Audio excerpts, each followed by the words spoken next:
Hey guys, welcome back with me again in this channel. On today's tutorial, I'm gonna show you how you can turn yourself into a Japanese film character in a photo by using the CapCut AI photo style. So what you need to do first is just import your photo to CapCut and click on the photo on a timeline, and then you'll find there is style options at the bottom, so click on that again.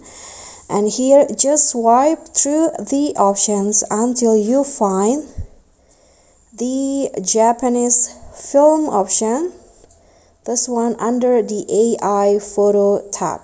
So click on that and wait for it to generate to your photo, and that's it. Click on the check icon, then your photo will become like this and you'll become a character in a Japanese films. Okay, so that's all from me. Thank you guys so much for watching. Please don't forget to subscribe, click on a thanks, like, and comment if you have any questions. Bye.